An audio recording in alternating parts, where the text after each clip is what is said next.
Ngayon pala ibibiyahe kami papuntang probinsya namin at kasama ko ang kuya ko. Pandalawang araw pala ito matapos malibing ang nanay ko. Nagdadalamhati na nga kami, mukhang na-scam pa kami sa biyahe namin papuntang Samar. Pagdating namin sa entrance, may nag-assist sa amin kaagad at pinapunta kami doon sa counter. At para akong batang sunod-sunuran sa kanya, kahit sa presyo, siya na rin ang nagbigay sa amin, 1,700. Kaya nagulat ako sa kanya, sabi ko sa kanya, bakit 1,700? Pwede namang 1,500. Kaya ngayon, sabi niya, sige, 1,600 na lang. At tawad na lang, bigay ko na lang sa inyo, ako na lang magbabayad. Dahil nga mura, ginrab ko na, dalawa rin kami para makatipid na. Ngayon, ang binigay na ng counter yung resibo, nakalagay doon, departure namin, 12 o'clock. Pasado alas 12 na, wala pa rin ang bus namin, kaya nawindang na ako, bumalik na ulit ako doon sa counter at wala nang tao doon, kaya pinuntahan ko yung kapatid ko na naghihintay at maya-maya, mga ilang minuto, nandoon na rin yung tao na nag-assist sa amin kanina. Laking gulat ko yung naghihintay sa amin, ay jeep pala, hindi pala yung bus. Naku po, para yatang talagang na-scam kami. Yung pala, yung jeep na yung pala, pupunta pa pala ng Pasay. Parang connecting flight, wala namang usapan na kami pupunta doon sa Pasay at sasakay sa jeep dahil nandun kami sa PITX, ang inaasahan ko ay ang bus. Isa pa sa kinakatakutan ko dahil nga sa mga napapanood ko na baka mamaya pagdating namin doon, hold up pala. Salamat naman sa Panginoon at wala naman nangyari sa aming masama. Pero yun nga lang, ang masama kasi nga puro bayad. Pati nga yung baggage namin may bayad din. Mabuti na lang 200 lang ang binigay ko at tinanggap naman. Yung tumulong sa paghatid namin, nanghingi rin 200. Kaya, ayun, puro gastos talaga. Lesson learned talaga to sa akin. Sana hindi na maulit. At magsilbing babala sa mga pasahero na tulad ko. Kaya next time, iwas-iwas din sa mga fixer. Kasi ayan, ang nangyayari. Kapag umaasa tayo sa mga fixer, kala kasi natin na natulungan tayo. Yung pala, hindi. O, kaway-kaway. Kaway-kaway.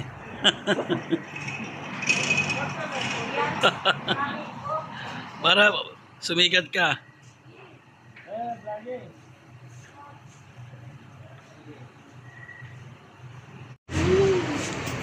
Oh, ada may adasin baraydan. Yan ako mabayad ha.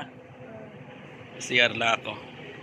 So, ayun guys, pag pumunta ka dito sa may CR, kailangan mong magbayad ng 5 peso. So, hindi ka makakapasok dito kung wala kang 5. Kasi nga may bayad ang CR nila. Hindi lang sa kanila, kundi sa lahat. So hindi ko malaman kung saan ako papasok, sa babae ba o sa lalaki.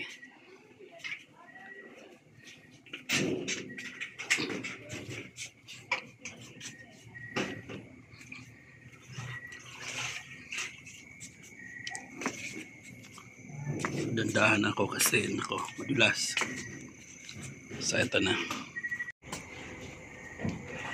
So ayan, ready ng aking 5 pesos. So para pambayad dito sa CR. Oh, mabayad na ako. Sana akong kuwan ihi. Malakad na kamo. Sige na, abay na, kay malakad na kami. Tanday akong kuwan akong vlog, Hey Rich Vlogs. Sige na, makadi na kami. Bye. So ayun. Dito naakyat na ulit kami rito. So ito yung sasakyan namin. So just in case, so ano natin yung number ng sasakyan. So yan. At ito yung plate number niya. So ang biyahe namin, Tacloban, Ormoc, Palumpon. Pero hindi kami didiretso doon. Hanggang dito lang kami sa Samar. Sa may lagpas lang ng Allen. Kaway-kaway. Para makitang ka sa vlog.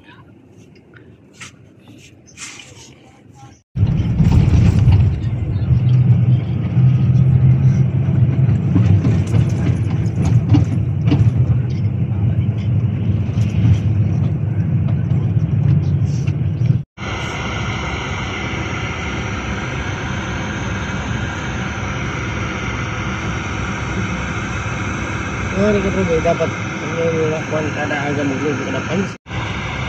Para kana magpisa kada dito sa Victoria.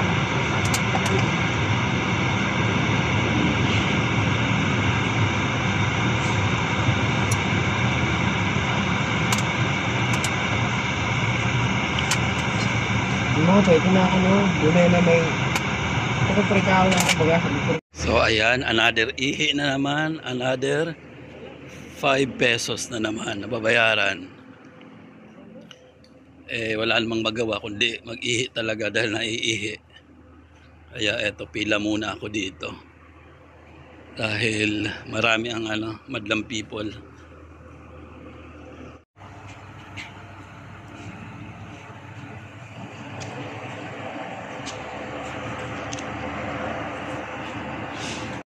Ayun guys, nakatipid ngayon. Hindi ako nagbayad ng 5 pesos kasi wala namang bantay. Tsaka parang donation lang yata. So yung iba talagang may taong nakabantay. So kailangan mo magbayad ng 5 pesos. So kung nakailang ihi ka, nakailang 5 pesos ka rin. Kaya ayun. Sa biyahe pa lang maubos yung yung pera mo. Wala rin ang magawa kundi umihi.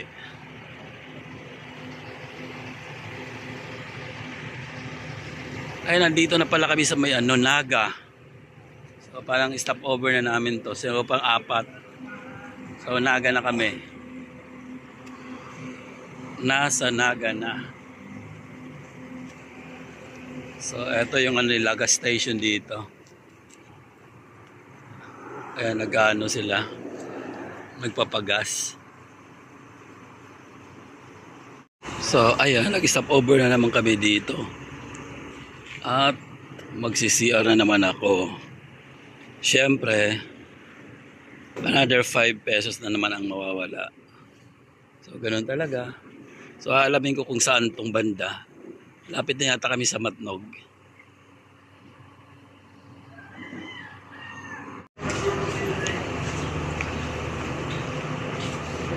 Punta ko siya, sir.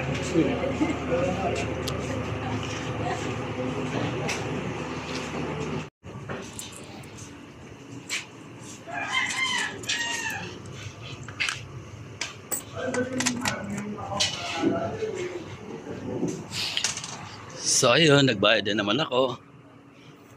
So nakailang bayad na ako. Nakailang ihi na din ako. Kaya mamaya wala na akong iihi. Ubus na yung ihi ko, ubus na rin ang pera ko. O kaya hindi na ako iihi kasi wala na akong pera. So dito na kami. Saan na banda to, Kuya Michael? Ha? Matnog. Wala pa naman tayo sa Matnog, ano?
Matnog.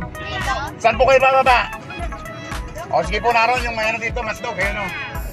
Maginig po kayo at may Matnog ka rin. Hindi po kuya, ang pili po kasi Allen. Sabi po kasi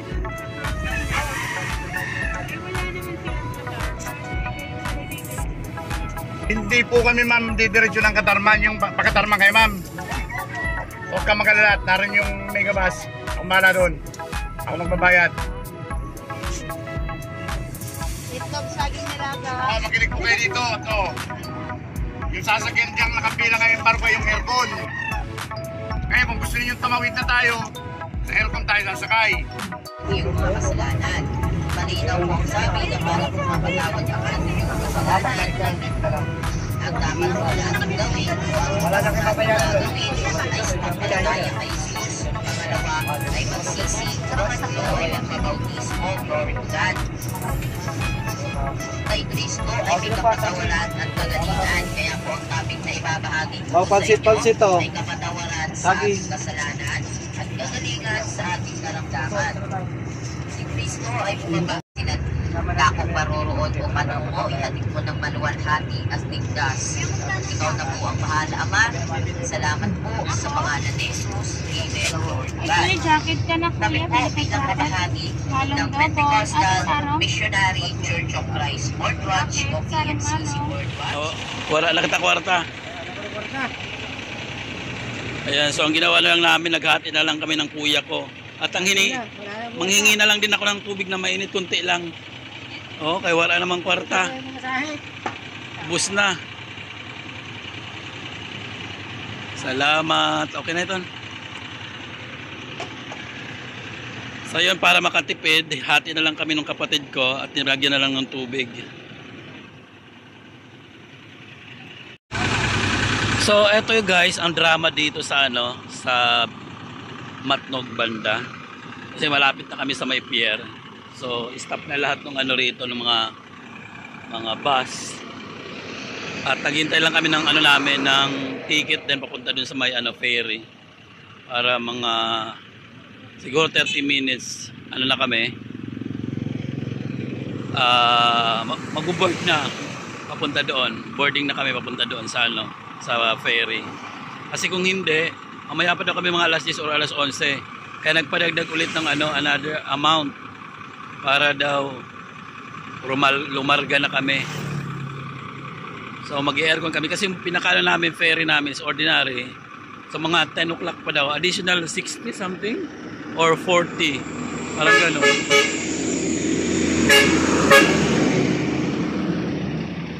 So mga 30 minutes alis na kami. So ayan. So ganito ang eksena. Ayan mga bus. Kasi ito may parating na naman, nakakatakot.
So ayun guys, nandito na kami.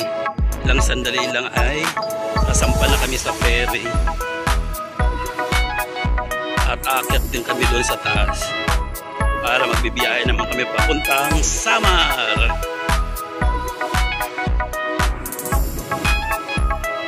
So ito na.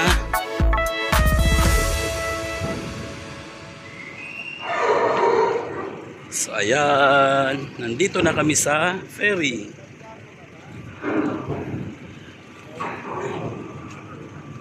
Hala.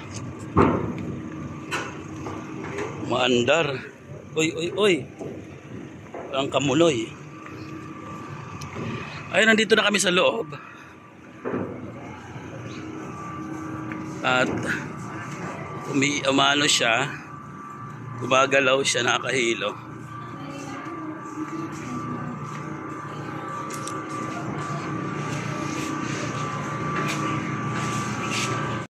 Mukhang na-scam yata kami. Ang sabi aircon daw dito sa loob. Kaya nag-additional kami ng 40 pesos para makaalis ng 10 o'clock.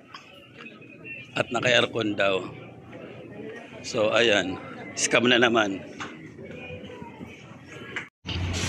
So ayan, punta ako dito sa bandang sa bandang dulo at nandito yung mga bata. Makikita natin tumatalon yan.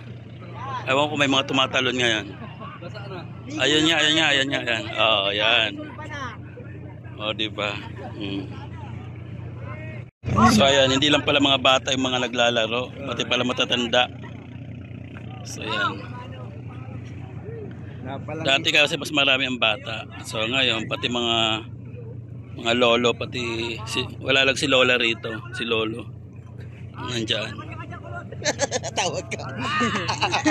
Alright. Gusto niyo ba ng maraming pera? Ako rin gusto ko rin ng pera. Daming pera niyan.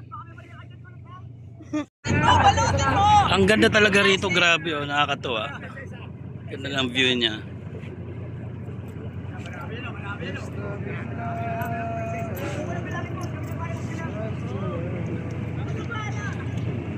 So yan, ang daming pera ng mga madlang people. Ay, naglalabas na siya oh. Oh, iba yung nailabas.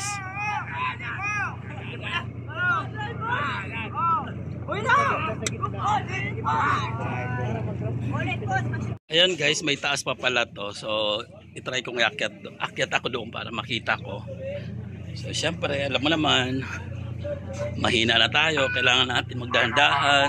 Para sa mga pasahero. May tipong pinagpabawal ang paggamit ng life jacket bilang unan. Aray ko. Paggamit ng pulisang ayan. Ang gamit pagkaligtasan. Maaari pong iwasan ang paggamit ito upang mapanatili ang kaligtasan. Parang pareho lang din pala. Inulit ko po, may tipong pinagpabawal ang paggamit ng life jacket bilang unan.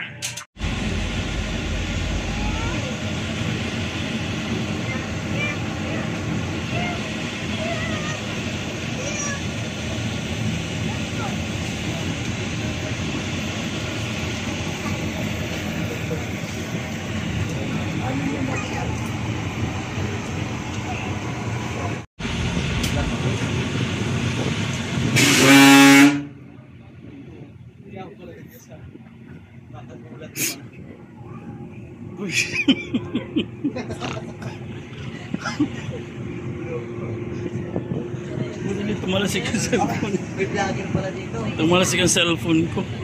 Siguro balik na kami dyan Manila.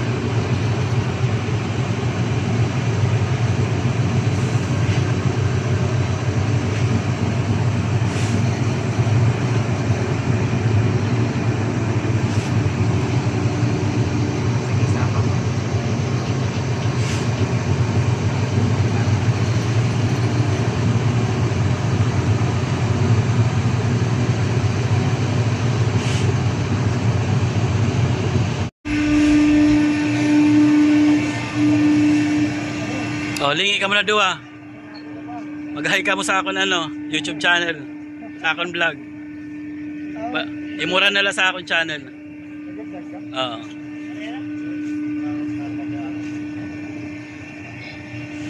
So ayun, na kami, standby na at paano na kami, pababa na kami nung ferry.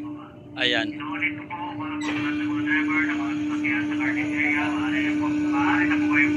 Ayun. So nag-announce na pwede na kaming bumaba. So ayan yung mga madlang people, mga naka-standby na. Pila-pila na sila kasi hudyat na para bumaba na sila. Kasama na kami sa mga bababa. So pinauna muna yung mga driver. Ilalabas yung sasakyan. Pagkatapos ayun, mag-a-announce na naman na lalarga na. So kami naman mga pasahero yung papunta na doon.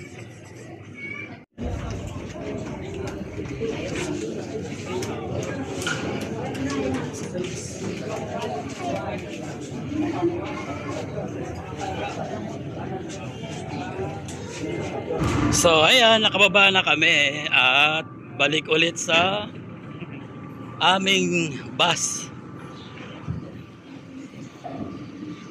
So ayan.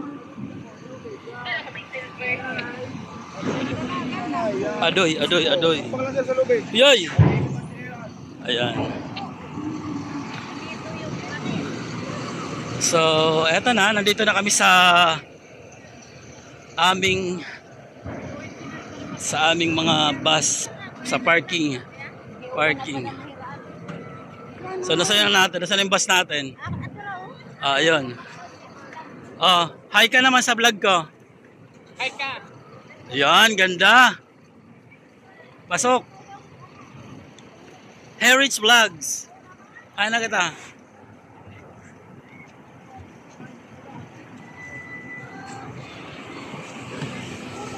So, as usual, akyat ulit. Matangamaw. So, ayan, balik ulit kami. Sumakay ulit kami sa bus para... Ito na yung final namin. Pangit naman pakinggan ng final destination. Parang final lang, ano.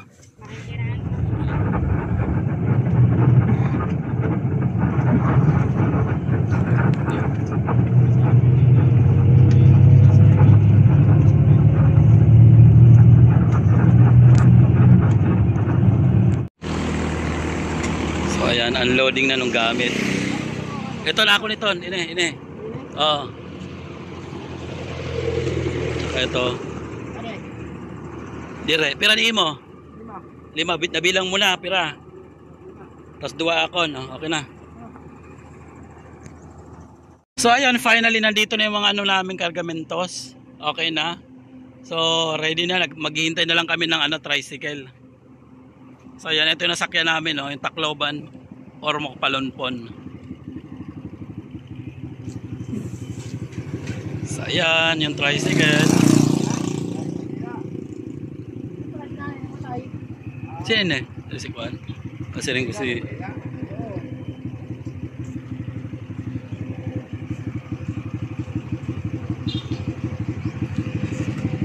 So, ayan. So ayan na, lahat. So akin 2 nandyan, sa kanya 5. So kompleto na. Larga. Punta na kami ng Punta na kami ng San Lazaro.